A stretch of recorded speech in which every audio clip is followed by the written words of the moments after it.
Good morning, students. Today we are going to start new chapter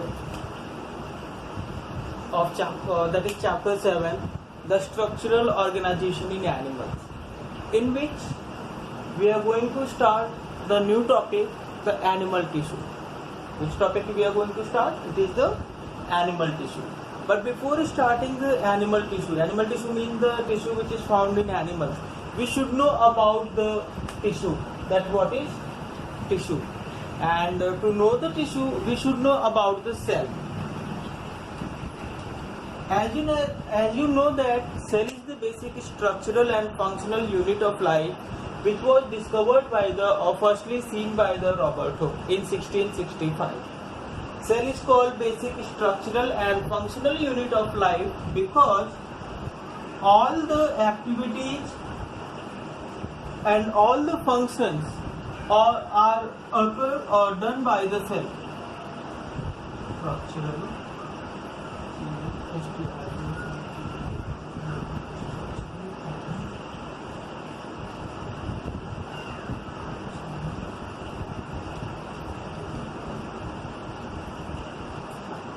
Cell is called basic structural and functional unit of life because all the activities, either it is respiration, either it is growth, development, or process of digestion, nutrition, etc. All these processes are actually occurring in the cell. Okay, so that's why it is called functional unit of life. सारे process कहाँ हो रहे हैं? Cell में हो रहे हैं. That's why इसे क्या कहा जाता है? Functional unit of life कहा जाता है. Similarly, हम बात करते हैं स्ट्रक्चरल यूनिट की. वी नो दैट चाहे वो यूनिसेलुलर हो या मल्टी सेलुलर हो, चाहे वो एक टिश्यू लेवल ऑफ ऑर्गेनाइजेशन का एनिमल हो या ऑर्गन लेवल ऑफ ऑर्गेनाइजेशन का क्या हो, एनिमल हो, सारे एनिमल्स को, सभी एनिमल्स को क्या है, सारी प्रोसेसेस कहाँ होते हैं, सेल्स में होते हैं. और उनकी पूरी बॉडी, चाहे वो मल्टी सेलुलर हो या फिर यूनिसेलुलर हो, मल्टी सेलुलर में अब टिश्यू लेवल ऑफ ऑर्गेनाइजेशन हो या सेलुलर लेवल ऑफ ऑर्गेनाइजेशन हो, वो सभी के सभी कहाँ पे प्रेजेंट होते हैं, सभी में बेसिकली क्या होता है, सेल होता है. ठीक है, इसीलिए इसे क्या कहा जाता है, basic structural and functional unit of life कहा जाता है. अब सेल के अंदर जो होता है वो बेसिकली प्रोटोप्लाज्म होता है, जो कि सेलुलर मेम्ब्रेन या प्लाज्मा मेम्ब्रेन के थ्रू कवर किया होता है. ठीक है, सेल का शेप, साइज और फंक्शंस अलग अलग होते हैं.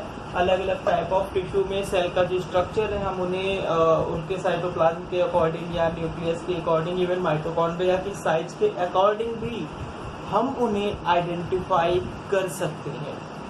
ठीक है, क्लियर. अब सेल को फिर से फर्दर डिवाइड किया गया है, यूकैरियोटिक या प्रोकैरियोटिक सेल.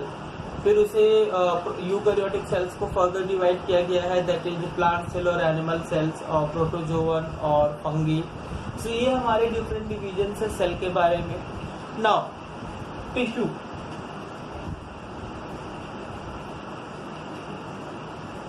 And callus. एक न्यू टर्म है बिल्कुल कैलस, और दूसरा टर्म है टिश्यू. टिश्यू के बारे में आप बेसिकली जानते ही हैं.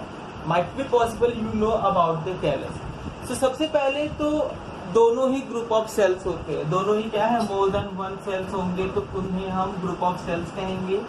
अब ये सेल्स सेम टाइप के भी हो सकते हैं या अलग अलग टाइप के भी हो सकते हैं. बेसिकली हम यहाँ पे लेके चलते थे that all the cells are of same type. ठीक है, so the group of cell which has same type of cells, the cells are similar in origin and performing a specific function is called tissue. Cells का वो group जो कि कोई same origin का हो, similar origin का हो और कोई स्पेसिफिक फंक्शन परफॉर्म कर रहा हो, तो वो कहा जाता है टिश्यू. ठीक है, दूसरी चीज है the group of cell which is not going to do any activity, means it is not performing any function, is called callus. ठीक है, तो ग्रुप ऑफ सेल जो है, जो कि अगर कोई फंक्शन परफॉर्म नहीं कर रहा है then it is called callus, और अगर वो कोई स्पेसिफिक फंक्शन परफॉर्म कर रहा है तो उसे हम कहते हैं टिश्यू. ये दोनों टर्म्स याद रखिएगा. कभी भी टिश्यू के फॉर्मेशन से पहले कैलस ही फॉर्म होगा. जब एक सिंगल सेल फॉर्म होगी, सिंगल सेल डिवाइड होकर के मल्टीपल सेल्स फॉर्म करेगी by the process of cell division, तो पहले उसका कोई भी फंक्शन कंफर्म नहीं होगा, तब तक हम उसे कहेंगे callus. But when the function is going to be confirmed, means the group of cell is going to perform a specific activity. In that case it is termed as the tissue. So it is all about the cell and tissue. Now tissues are so very important, क्योंकि tissue जो है कि अलग अलग type के हो सकते हैं. जैसे सिंपल टिश्यू हो सकता है, ठीक है. सिंपल टिश्यू में different type of cell, simple tissue जो है कि एक सेम टाइप का सेल्स का ग्रुप होता है, ठीक है, जो कि कोई स्पेसिफिक फंक्शन परफॉर्म करता है. Clear. On the other hand ऐसे ग्रुप ऑफ सेल्स जिसमें कि अलग अलग टाइप ऑफ सेल्स हैं और वो एक दूसरे से कोऑर्डिनेट करके कोई फंक्शन परफॉर्म करते हैं, then it is called compound tissue. Compound tissue में क्या होगा, अ ग्रुप ऑफ सेल होगा जो कि कोई एक पर्टिकुलर फंक्शन को परफॉर्म कर रहे होंगे. Just like we are talking about कि हम बात कर रहे हैं. बात करने में हम ऑर्गन लेवल पे जाए तो हमारे कई सारे ऑर्गन हैं, लेकिन हम बात करें तो मस्कुलर टिश्यू यहाँ पे है. मस्कुलर टिश्यू का कोई एक शेप होगा, स्ट्रक्चर होगा. फिर हमारा लैरिंग्स और फेरिंग्स एक्सेट्रा का, एयर के लिए लंग्स का, अलग अलग टिश्यू जो है कि क्या कर रहे हो, वर्क कर रहे हैं. तो ये a type of compound tissue की तरह वर्क करते हैं. ठीक है, clear. The tissues are required in the multicellular organism for not only the division of labor but also for the integration and cooperative biological process to improve their efficiency and increase their chances of survival. ठीक है. The term tissue arises from the word tissue. Tissue word arises from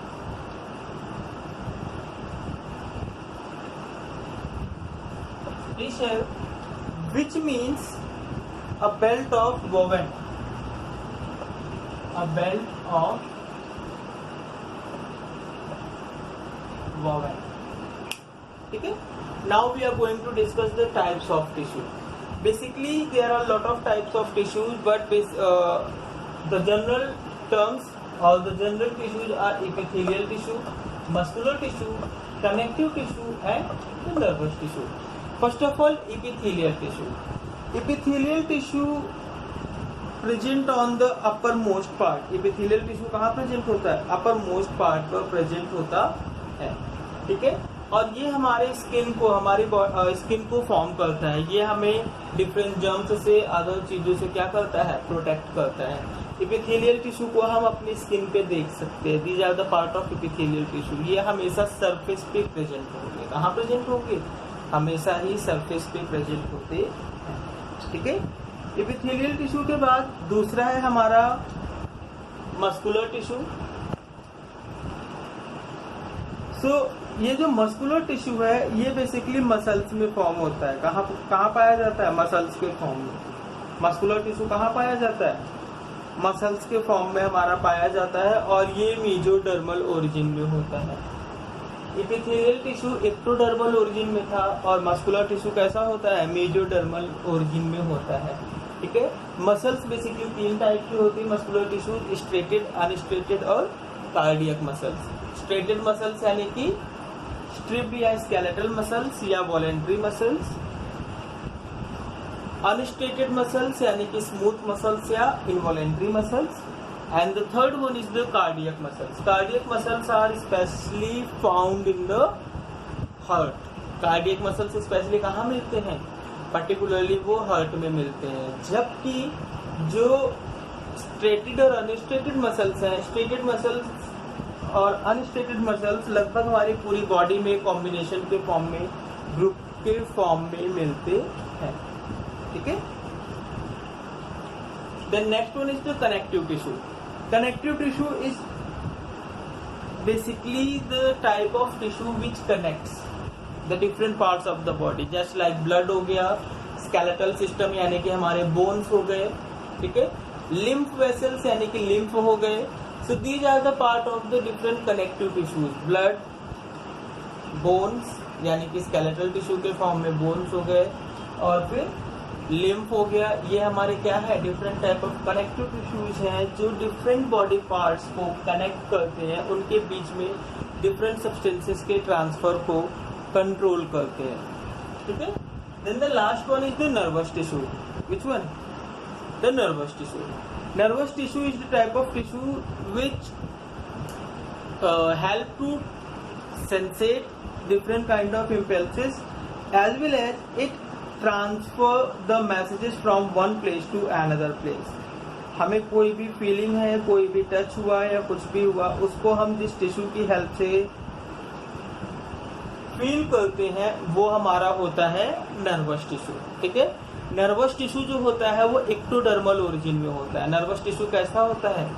ectodermal origin में होता है और ये messages को conduct करता है from place of origin to the place of recognition and again to the place of effect. हमने कोई भी मैसेज को सेंसेट किया, मॉस्किटो ने बाइट किया या फिर चोट लगी, इंजर्ड हुए या समथिंग कुछ भी, हमने उसे सेंसेट किया with the help of nervous tissue. उसने उसे कहाँ पे पहुंचाया?